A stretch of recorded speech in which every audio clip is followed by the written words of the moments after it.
His goal is to inspire people everywhere to live out loud beyond past circumstances, limitations. Ladies and gentlemen, let's welcome, speaking on the topic leadership and effective communication, Mr.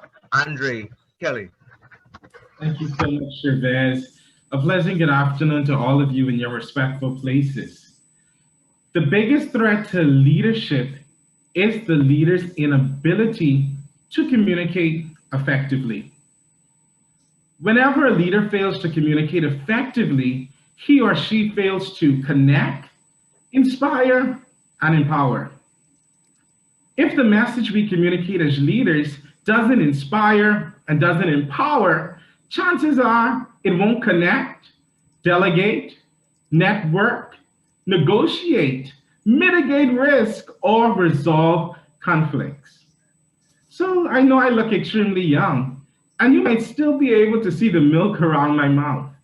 But I've had the distinct pleasure of managing and leading teams from banking to aviation, hospitality to event management.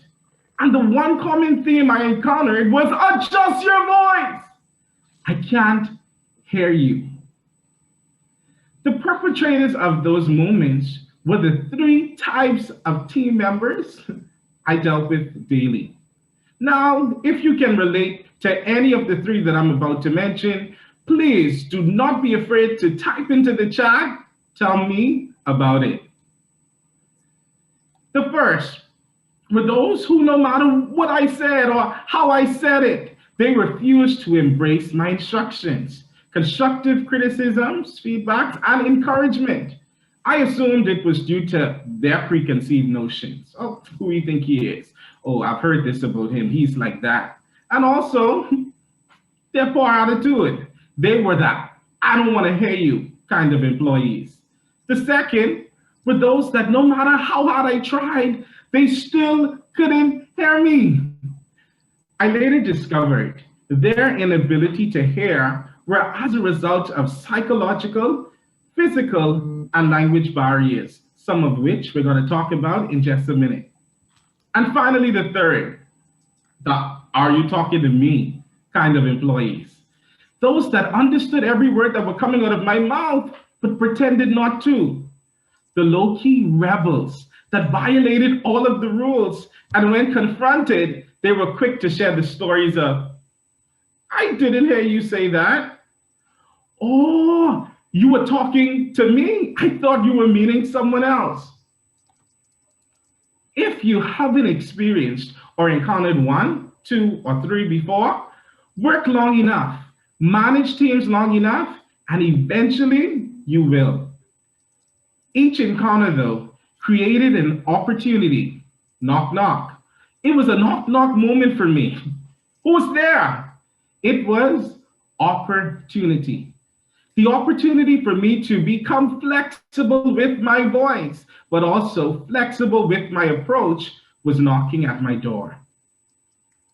If I were to conduct an opinion poll and asked all of you the same question, how many of you desire to inspire and empower your teams?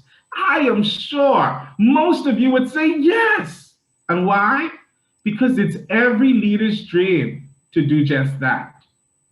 The leaders that actually succeed at it are the ones who've mastered the arts of adjusting their voices to the tunes of inspiration, impartation, and guess what? Empowerment. And the next few minutes will empower you to do just that.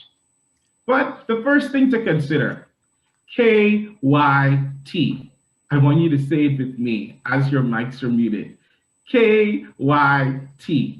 And that simply means know your team members. Sorry, the M is not there. But it simply means know your team members.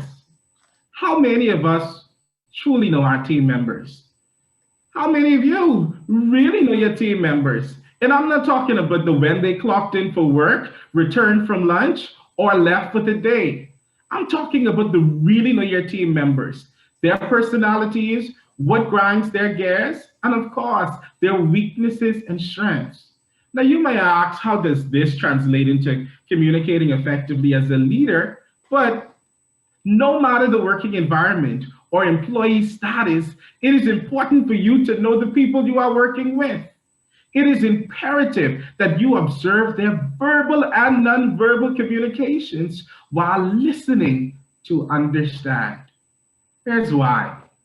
When you know your team members, you can communicate in manners that's effective towards their level of comprehension. And you can speak with a sound, a voice that drives results while cultivating positive change, growth, and success.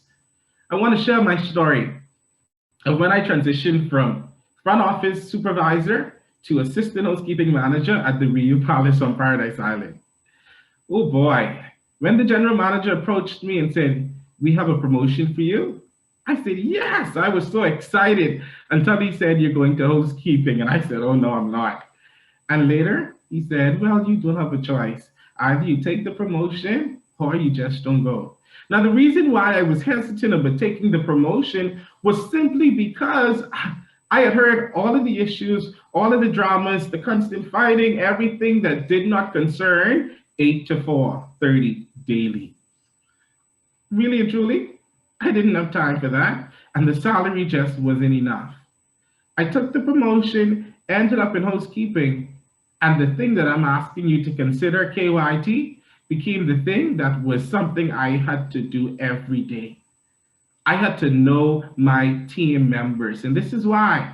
Because when I started to know my team members, I was able to communicate in manners that were able to reach them. At times, the communication got a little bit ratchet, but it was still professional. And at times, the communication was tactful, intentional, and diplomatic, depending on the person that I was speaking to. Know your team members. And this is why, because when you know your team members, you can become all things with restraints, because a leader wears many hats. When you know your team members, you can drive change and you can drive results as you speak in manners that accomplish that goals. Many leaders fail to cultivate positive change. They fail to cultivate positive growth and success because they fail to be heard. So many times throughout my professional career, I've had to ask myself the questions. Why can't they hear me? Why aren't they responding to the things that Simon says? Why won't they listen? I realized the reasons why they weren't listening was because of something I communicated verbally or non-verbally, and it created restrictions. So in order to get to them, I had to adjust my approach for greater impact. The first thing to consider was KYT, know your audience. And the second is LR, limit restrictions.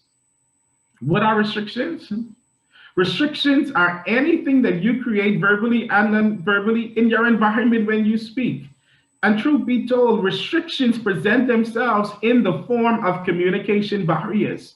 They are anything that has the ability to prevent the message from being delivered from the sender to the receiver.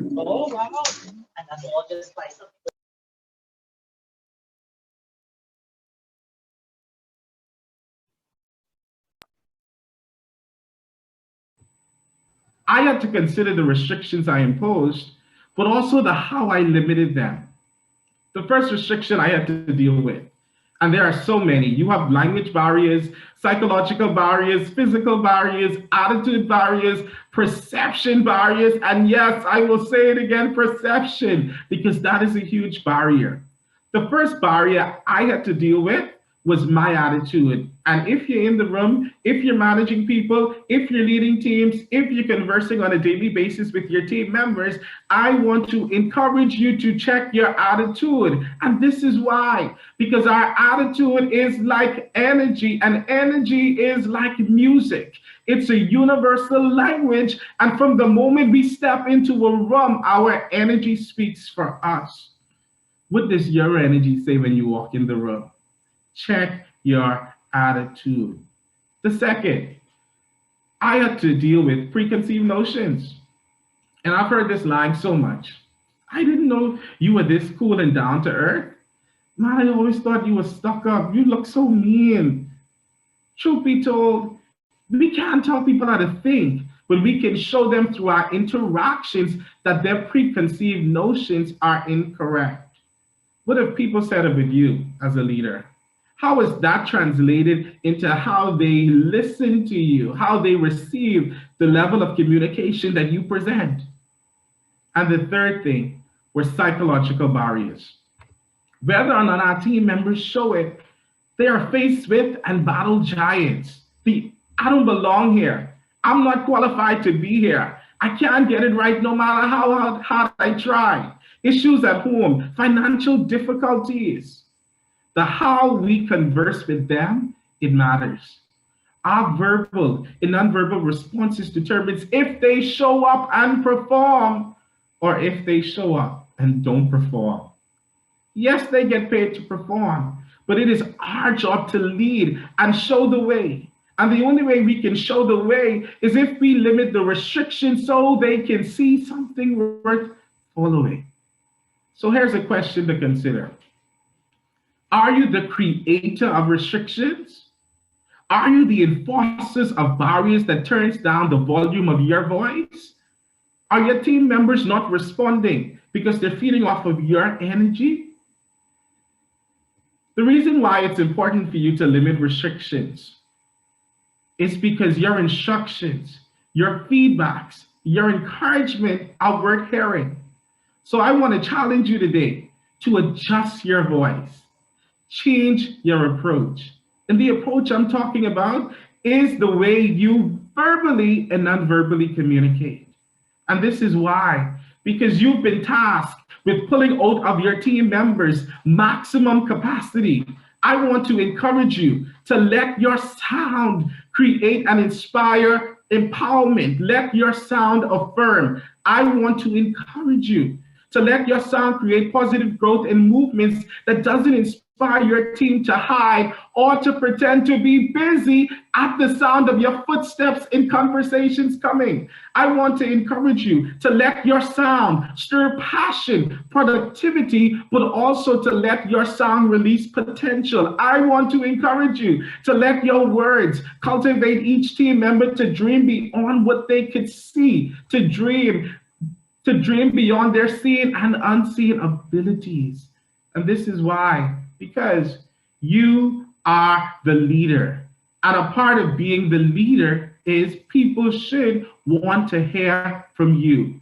So adjust your voice, adjust your approach, and limit the restrictions so that the people you lead and the people around you can hear you. Thank you.